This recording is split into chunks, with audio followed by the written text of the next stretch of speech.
मनुष्य को घमंड क्यों रहता है?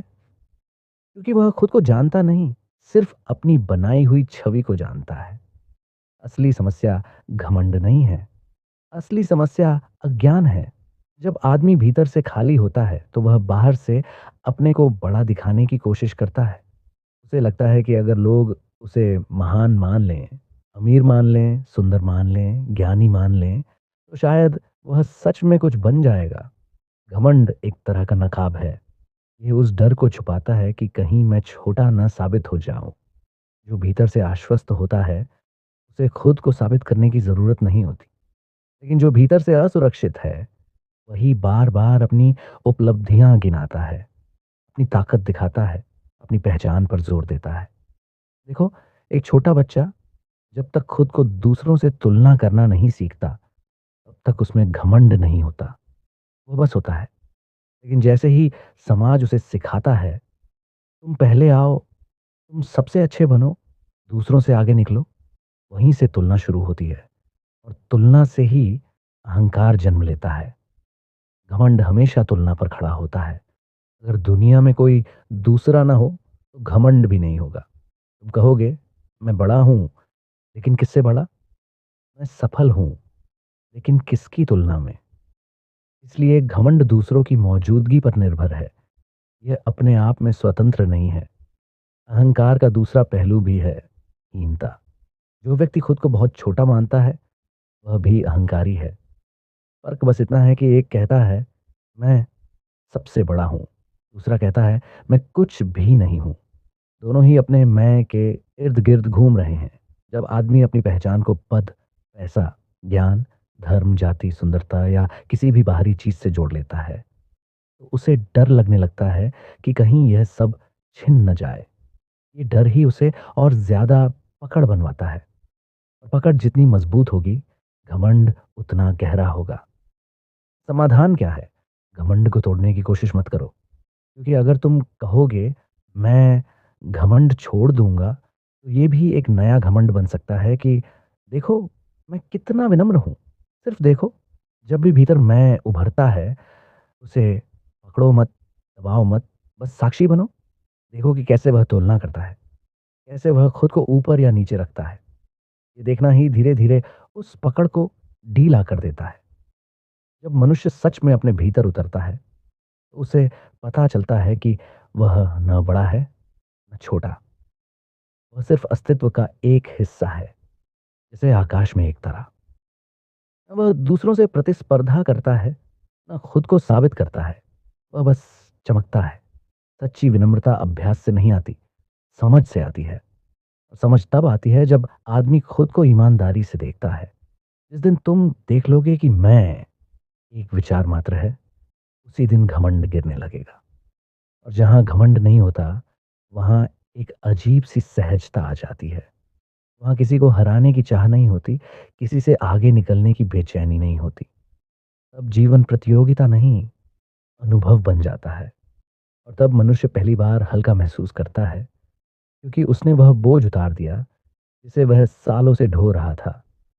मैं कौन हूं? साबित करने का बोझ घमंड को थोड़ा और गहराई से देखो। ये सिर्फ व्यवहार नहीं है, ये एक मानसिक संरचना है। बचपन से हमें नाम दिया जाता है, पहचान दी जाती है, तुलना दी जाती है। धीरे धीरे हम अपने नाम, शरीर, उपलब्धियों और विचारों को मैं समझने लगते हैं। ये मैं ही अहंकार की जड़ है। ये मैं हमेशा खतरे में जीता है। कोई तुमसे ज्यादा सफल हो जाए, चोट लगती है। कोई तुम्हारी आलोचना कर दे, आग लग जाती है। कोई तुम्हारी तारीफ कर दे, तुम फूल जाते हो। इसका मतलब साफ है, तुम अपने केंद्र में नहीं हो, तुम दूसरों के हाथों में हो। घमंड की एक और चाल है, धार्मिक या आध्यात्मिक घमंड। आदमी कहता है, मैं बहुत सच्चा हूं, मैं बहुत सीधा हूं, मैं दूसरों जैसा नहीं हूं। ये और भी खतरनाक है, क्योंकि यहाँ घमंड को पवित्रता का मुखौटा मिल जाता है। तब आदमी खुद को सुधारने की बजाय दूसरों को सुधारने निकल पड़ता है। देखो, घमंड हमेशा तुलना से पैदा होता है, लेकिन तुलना का स्रोत है असंतोष। जो जैसा है, उसे वैसा स्वीकार नहीं कर पाता। उसे कुछ और बनना है, बड़ा, ऊंचा, अलग। ये बनने की दौड़ ही अहंकार को ईंधन देती है। यदि तुम ध्यान से देखो तो पाओगे कि हर बार जब तुम्हें अपमान महसूस होता है, तब असल में तुम्हारे भीतर की कोई कल्पना टूटती है। तुम्हें लगता था कि लोग तुम्हें खास समझते हैं, लेकिन जब कोई साधारण व्यवहार करता है तो चोट लगती है। ये चोट सच्चाई से नहीं, कल्पना से होती है। घमंड का एक सूक्ष्म रूप है नियंत्रण की इच्छा। तुम चाहते हो कि लोग तुम्हारे अनुसार चलें, और स्थिति तुम्हारी मर्जी से बने। जब ऐसा नहीं होता तो क्रोध आता है। क्रोध दरअसल टूटे हुए अहंकार की आवाज है। अब सवाल है, इससे मुक्त कैसे हुआ जाए? मुक्ति संघर्ष से नहीं आती। अगर तुम अहंकार से लड़ोगे तो वही लड़ाई भी मैं के नाम पर होगी। रास्ता है जागरूकता। जब भी तुम अपने भीतर श्रेष्ठता या हीनता की भावना देखो, तुरंत रुक जाओ। उसे जज मत करो, बस देखो। धीरे धीरे तुम्हें समझ आएगी कि यह मैं सिर्फ विचारों का संग्रह है। स्मृतियां, अनुभव, दूसरों की राय। ये कोई ठोस सत्ता नहीं है। जैसे बादल आकाश में आते जाते हैं, वैसे ही मैं के विचार भी आते जाते हैं। जब तुम अपने भीतर साक्षी बन जाते हो, तब एक अद्भुत शांति जन्म लेती है। तब तुम्हें किसी को प्रभावित करने की जरूरत नहीं रहती। तुम जो हो वही पर्याप्त है। और तब विनम्रता अपने आप आती है। यह बनाई हुई विनम्रता नहीं होती जहां आदमी जानबूझकर झुकता है। ये स्वाभाविक होती है, जैसे पेड़ फल से भरकर झुक जाता है। जीवन तब सरल हो जाता है। तुम दूसरों की सफलता देखकर खुश हो सकते हो, क्योंकि वह तुम्हारी पहचान को खतरा नहीं देती। तुम आलोचना सुन सकते हो, क्योंकि तुम जानते हो कि तुम्हारी असली सत्ता शब्दों से परे है। घमंड के गिरने का अर्थ यह नहीं कि तुम कमजोर हो जाओगे, बल्कि तुम ज्यादा मजबूत हो जाओगे, क्योंकि अब तुम्हारी शक्ति भीतर से आएगी, बाहर की स्वीकृति से नहीं। जब आदमी सच में खुद को देख लेता है, तो उसे पता चलता है कि वह न ऊंचा है, न नीचा। वह बस है। और इस बस होने में ही सबसे बड़ी स्वतंत्रता छिपी है। अब जीवन संघर्ष नहीं, उत्सव बन जाता है, क्योंकि अब तुम्हें साबित कुछ नहीं करना, बस जीना है। पूरी जागरूकता, पूरी सरलता और पूरे प्रेम के। जब मैं थोड़ा और ढीला पड़ने लगता है, तब एक अजीब सी घबराहट भी उठती है, क्योंकि हम सालों से उसी मैं के सहारे जीते आए हैं। वही हमारी पहचान था, वही हमारी कहानी थी। अब अगर वहीं ढाने लगे तो मन पूछता है, फिर मैं कौन हूं? यही वह मोड़ है जहां आदमी अक्सर वापस पुराने ढांचे में लौट जाता है, क्योंकि अज्ञात से डर लगता है। अहंकार भले ही दुख देता हो, पर वह परिचित है। और अज्ञात, चाहे वह शांति ही क्यों ना हो, शुरू में खालीपन जैसा लगता है। लेकिन अगर तुम थोड़ी हिम्मत रखो और उस खालीपन में टिक जाओ, तो धीरे धीरे पता चलता है कि वह खालीपन नहीं, विस्तार है। जैसे कमरा सामान से भरा हो तो चलना मुश्किल होता है। जब सामान हटता है तो जगह खाली नहीं होती, खुली हो जाती है। अहंकार हटने पर जीवन में खुलापन आता है। संबंध बदलने लगते हैं। पहले तुम लोगों से मिलते थे तो भीतर एक छुपी हुई गणना चलती थी। ये व्यक्ति मेरे लिए क्या है? इससे मुझे क्या मिलेगा? ये मुझसे बड़ा है या छोटा? अब ये गणना धीरे धीरे गायब होने लगती है। तुम पहली बार किसी को बिना तुलना के देख पाते हो। प्रेम संभव होता है, क्योंकि प्रेम का मतलब है सामने वाले को उसकी संपूर्णता में स्वीकार करना, बिना उसे अपने मैं के लिए इस्तेमाल किए। अहंकार हमेशा उपयोग करता है, प्रेम हमेशा स्वीकार करता है। जब तुम अपने भीतर की गतिविधि को देखते रहते हो, तो पाओगे कि अहंकार बहुत सूक्ष्म तरीकों से लौटने की कोशिश करता है। कभी वह कहेगा, देखो अब तुम कितने जागरूक हो गए हो। कभी वह कहेगा, अब तुम दूसरों से बेहतर समझते हो। ये बहुत महीन जाल है, इसलिए जागरूकता को भी सजग रखना पड़ता है। बस देखते रहो, बिना किसी निष्कर्ष के। धीरे धीरे एक ऐसा क्षण आता है जब तुम अनुभव करते हो कि जीवन अपने आप चल रहा है। सांस अपने आप आ जा रही है। हृदय अपने आप धड़क रहा है। विचार अपने आप उठ रहे हैं और गिर रहे हैं। तुम इनके कर्ता नहीं हो, सिर्फ साक्षी हो।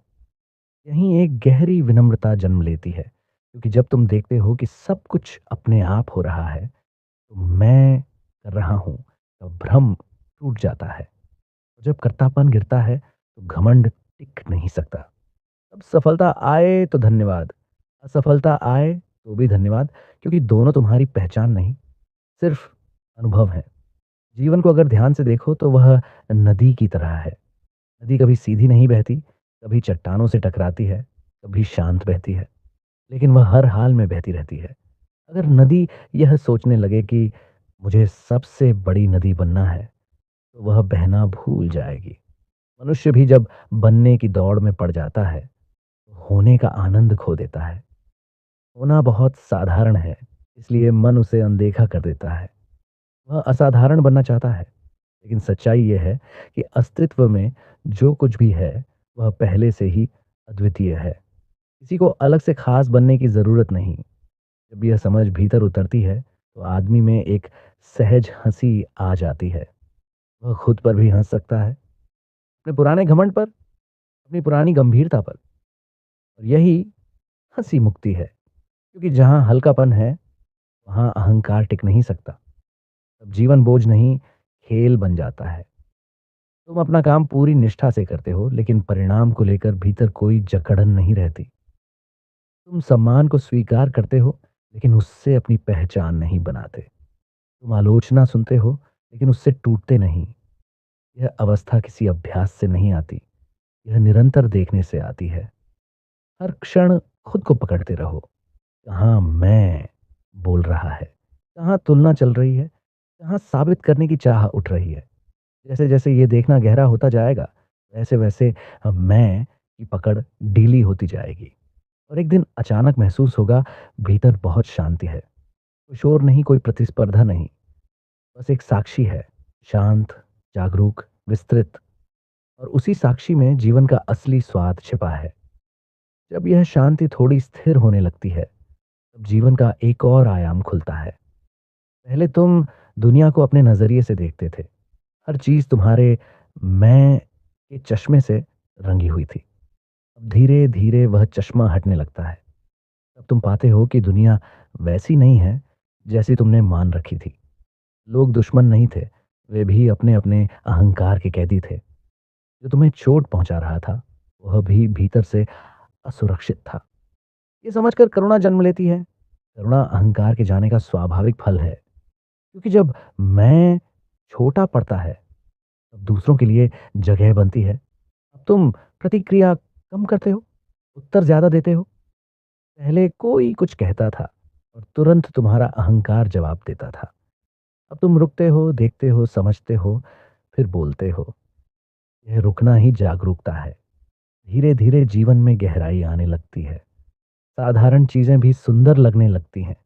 सुबह की हवा, पेड़ों की हरियाली, किसी की मुस्कान। पहले मन इतना व्यस्त था खुद को साबित करने में कि इन छोटी चीजों को देख ही नहीं पाता था। जब भीतर का शोर कम होता है, तो बाहर की दुनिया साफ सुनाई देती है। और तब तुम्हें पता चलता है कि असली सम्मान बाहर से नहीं आता। असली गरिमा भीतर की शांति से आती है। जिसे खुद का बोध है, उसे भीड़ की तालियों की जरूरत नहीं। ये कोई उपलब्धि नहीं है जिसे तुम हासिल कर लो और हमेशा के लिए सुरक्षित हो जाओ। ये हर पल की सजगता है। हर दिन नया है। हर दिन मैं फिर से सिर उठा सकता है। मनुष्य की पूरी कहानी ऊर्जा की कहानी है। वही ऊर्जा जो तुम्हें आकर्षण की ओर ले जाती है, वही ऊर्जा तुम्हें ध्यान की ऊंचाइयों तक भी पहुंचा सकती है। फर्क केवल दिशा का है। अगर दिशा बाहर की ओर है, तो तुम दूसरे में खो जाओगे। अगर दिशा भीतर की ओर है, तो तुम स्वयं को पालोगे। भविष्य का प्रश्न इसलिए उठता है क्योंकि मनुष्य असुरक्षित है। उसे डर है कि कहीं प्रेम खो न जाए, कहीं संबंध खोखले न हो जाए। लेकिन जो कभी पाया ही नहीं गया, वो खो कैसे सकता है? दुनिया में अधिकतर लोग प्रेम का नाम लेते हैं, पर प्रेम का अनुभव नहीं जानते। वे निर्भरता को प्रेम समझ लेते हैं, आदत को प्रेम समझ लेते हैं, अकेलेपन के डर को प्रेम समझ लेते हैं।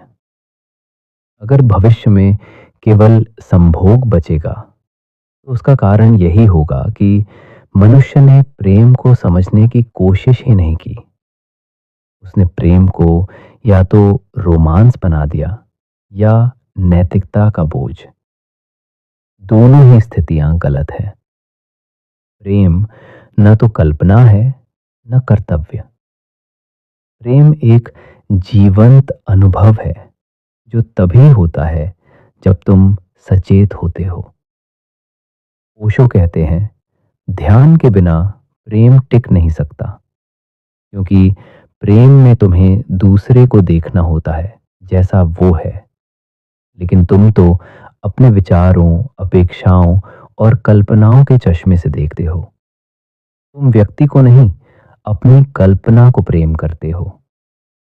जब कल्पना टूटती है तो तुम कहते हो प्रेम खत्म हो गया। भविष्य में प्रेम तभी बचेगा जब मनुष्य देखने की कला सीखेगा। बिना निर्णय के देखना, बिना अपेक्षा के देखना, बिना नियंत्रण की इच्छा के देखना, यही ध्यान है। संभोग में क्षण भर के लिए मन रुक जाता है, इसलिए उसमें आकर्षण है। उस क्षण तुम विचारों से मुक्त होते हो, लेकिन वो मुक्ति अनजाने में है, इसलिए थोड़ी देर बाद मन फिर लौट आता है। ध्यान में वही रुकावट जागरूकता के साथ आती है। वहां तुम्हें किसी दूसरे की जरूरत नहीं। अगर मनुष्य ध्यान सीख ले तो उसका प्रेम बदल जाएगा। तब वो दूसरे का उपयोग नहीं करेगा, वो दूसरे के साथ साझा करेगा। तब संबंध व्यापार नहीं रहेंगे। भविष्य में टेक्नोलॉजी बढ़ेगी, कृत्रिम बुद्धिमत्ता बढ़ेगी, वर्चुअल संसार बढ़ेगा। लोग स्क्रीन के जरिए जुड़ेंगे, लेकिन दिल से दूर हो सकते हैं। ये खतरा है। जब स्पर्श भी डिजिटल हो जाए तो भावनाएं भी सतही हो सकती हैं। लेकिन हर युग में कुछ लोग होंगे जो गहराई खोजेंगे। वे भीड़ से अलग होंगे। वे प्रेम को समझना चाहेंगे। वही लोग मानवता के भविष्य को संतुलन देंगे। प्रेम को टिकाने के लिए दो चीजें जरूरी हैं, जागरूकता और स्वतंत्रता। अगर तुम अपने साथी को स्वतंत्र नहीं रहने देते तो तुम उसे कैदी बना देते हो। कैद में प्रेम मर जाता है। अगर तुम स्वयं जागरूक नहीं हो तो तुम्हारा प्रेम अंधा हो जाता है। अंधा प्रेम जल्दी चोट खाता है। भविष्य में शायद संबंधों के रूप बदलेंगे, विवाह की परिभाषाएं बदलेंगी, समाज की संरचना बदलेगी, लेकिन प्रेम का मूल तत्व नहीं बदलेगा। दो चेतनाओं का मिलन। प्रेम कोई स्थायी भावना नहीं, वो एक प्रवाह है। उसे हर दिन नया करना पड़ता है। अगर तुम उसे आदत बना दोगे तो वो मर जाएगा। अगर तुम उसे जागरूकता के साथ जियोगे तो वो हर दिन ताजा रहेगा। मनुष्य को अपने भीतर के खालीपन को समझना होगा। जब तक तुम अपने भीतर के शून्य से भागते रहोगे तुम दूसरे को पकड़ोगे, लेकिन जब तुम अपने शून्य में उतर जाओगे तो वही शून्य पूर्णता बन जाएगा। तब तुम्हारा प्रेम मांग नहीं, उत्सव होगा। लंबी साधना की ओर इशारा करता है। प्रेम को केवल भावना मत समझो, उसे ध्यान की अग्नि में पकाओ, तब वो परिपक्व होगा। कच्चा प्रेम जल्दी टूटता है, पका हुआ प्रेम गहरा होता जाता है। भविष्य अंधकारमय भी हो सकता है और प्रकाशमय भी। अगर मनुष्य केवल उपभोग में जीता रहा तो संबंध भी उपभोग बन जाएंगे। अगर मनुष्य जागरूकता में जीने लगा तो प्रेम भी ध्यान का द्वार बन जाएगा। अंततः भविष्य कोई बाहरी चीज नहीं है, वो तुम्हारे हर निर्णय में छिपा है। जब तुम प्रेम को सजगता से चुनते हो, जब तुम अपने साथी को सम्मान से देखते हो, जब तुम अपने भीतर उतरते हो, उसी क्षण तुम प्रेम के भविष्य को सुरक्षित कर रहे हो। प्रेम को बचाने की चिंता मत करो, स्वयं को जागृत करो, क्योंकि जब तुम जागते हो तो प्रेम अपने आप खिलता है। और जहां प्रेम खिलता है वहां केवल संभोग नहीं रहता, वहां शरीर, हृदय और आत्मा तीनों का संगम हो जाता है। जब ऊर्जा को समझा नहीं जाता तब वो नीचे ही घूमती रहती है। तब मनुष्य बार बार उसी अनुभव को दोहराता है, लेकिन संतोष नहीं मिलता, क्योंकि शरीर की तृप्ति सीमित है और भीतर की प्यास असीम है। यही कारण है कि जितना अधिक बाहरी सुख मिलता है, उतनी ही भीतर खालीपन की अनुभूति भी बढ़ सकती है। भविष्य का संकट प्रेम का अंत नहीं, संवेदनशीलता का क्षय है। जब मनुष्य बहुत अधिक सूचना में जीता है, भविष्य में तकनीक और अधिक विकसित होगी, लोग दूर बैठकर भी जुड़ सकेंगे। और सवाल यह है कि क्या वे भीतर से जुड़े होंगे। बाहरी संपर्क आसान होता जाएगा, लेकिन आंतरिक संवाद कठिन हो सकता है, क्योंकि आंतरिक संवाद के लिए मौन चाहिए, ध्यान चाहिए, सुनने की कला चाहिए। जब तक मनुष्य सुनना नहीं सीखेगा, प्रेम सतही रहेगा। सुनना केवल शब्दों को नहीं, भावनाओं को, मौन को, उस सूक्ष्म कंपन को सुनना है जो दो व्यक्तियों के बीच बहता है। यदि ये सुनना जागृत हो जाए तो प्रेम गहराई पकड़ता है। शरीर से शुरू हुआ आकर्षण बुरा नहीं है, वो प्रकृति की देन है, पर वहीं ठहर जाना अधूरापन है। ऊर्जा को ऊपर उठना है, संवेदना में, समझ में, करुणा में। जब दो लोग केवल शरीर से नहीं, समझ से जुड़ते हैं, तब संबंध स्थिर होते हैं। भविष्य इस बात पर निर्भर करेगा कि मनुष्य अपने भीतर कितनी जागरूकता लाता है।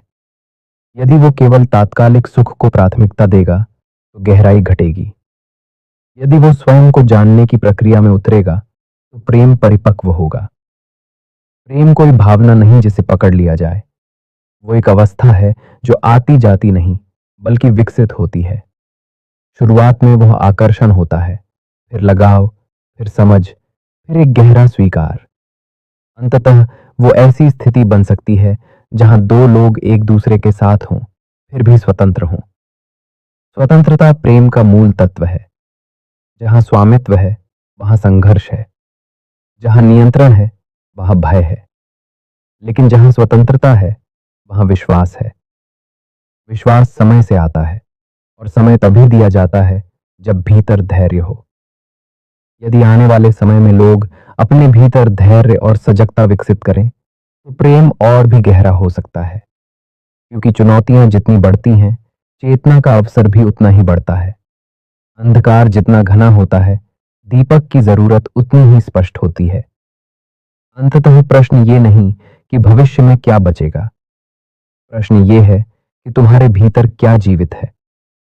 यदि तुम्हारे भीतर प्रेम जीवित है, समझ के साथ, सम्मान के साथ, स्वतंत्रता के साथ, तो तुम्हारे लिए प्रेम हमेशा रहेगा। और जब एक भी व्यक्ति सचेत प्रेम में जीता है, वो सामूहिक चेतना में एक नई संभावना जोड़ देता है। ऊर्जा को दबाना नहीं, उसे दिशा देना है। शरीर से हृदय तक, हृदय से चेतना तक, यही विकास है।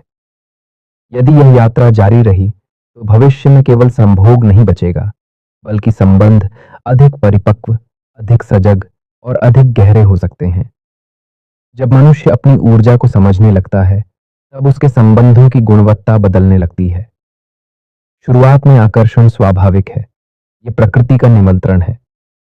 लेकिन अगर जीवन केवल इसी निमंत्रण तक सीमित रह जाए तो भीतर की संभावनाएं अधूरी रह जाती हैं। आकर्षण दरवाजा है, घर नहीं। दरवाजे पर खड़े रहोगे तो अंदर की शांति, गर्माहट और गहराई कभी अनुभव नहीं होगी। अक्सर लोग सोचते हैं कि तीव्र भावना ही प्रेम है, लेकिन तीव्रता और गहराई अलग बातें हैं। तीव्रता में उत्तेजना है, बेचैनी है, जल्दबाजी है। गहराई में स्थिरता है, विश्वास है, मौन है। उत्तेजना जल्दी थकाती है, गहराई ऊर्जा देती है। यदि भविष्य का मनुष्य केवल उत्तेजना खोजेगा तो संबंध जल्दी बनेंगे और जल्दी टूटेंगे। यदि वो गहराई खोजेगा तो संबंध समय के साथ और परिपक्व होंगे। प्रेम को परिपक्व होने के लिए 3 आधार चाहिए: समझ, धैर्य और आत्म जागरूकता। समझ का अर्थ है दूसरे को बदलने की कोशिश न करना, बल्कि उसे जैसा है वैसा देखने की क्षमता। धैर्य का अर्थ है संबंध को समय देना, उसे बढ़ने देना। आत्म जागरूकता का अर्थ है अपने भीतर की असुरक्षाओं को पहचानना ताकि वे संबंध को विषाक्त न करें। जब 2 लोग बिना समझ के जुड़ते हैं तो वे अपनी अपनी अपेक्षाएं लेकर आते हैं। अपेक्षाएं टकराती हैं, फिर निराशा जन्म लेती है। निराशा से दूरी पैदा होती है और फिर कहा जाता है प्रेम खत्म हो गया। वास्तव में प्रेम नहीं, अपेक्षाओं का भ्रम टूटा होता है। यदि मनुष्य अपने भीतर झांकना सीख ले तो उसे दिखेगा कि वो अक्सर प्रेम नहीं, पुष्टि चाहता है। कोई उसे महत्वपूर्ण महसूस कराए, कोई उसे अकेला न छोड़े, कोई उसकी असुरक्षा को ढक दे। लेकिन जब तक भीतर आत्म स्वीकृति नहीं आती तब तक कोई दूसरा स्थायी संतोष नहीं दे सकता। शारीरिक मिलन तब तक गहरा नहीं हो सकता जब तक भावनात्मक निकटता न हो, और भावनात्मक निकटता तब तक संभव नहीं जब तक मानसिक स्पष्टता न हो। इसलिए विकास की यात्रा शरीर से शुरू होकर मन और हृदय से गुजरते हुए चेतना तक जाती है। यदि यह क्रम समझ लिया जाए तो ऊर्जा की दिशा बदल जाती है। भविष्य में चुनौतियां बढ़ेंगी: व्यस्तता, प्रतिस्पर्धा, डिजिटल दूरी। लोग साथ रहते हुए भी अलग अलग संसारों में जी सकते हैं। ऐसे समय में प्रेम को जीवित रखने के लिए सजग प्रयास की जरूरत होगी। साथ बैठकर सच में सुनना, बिना फोन के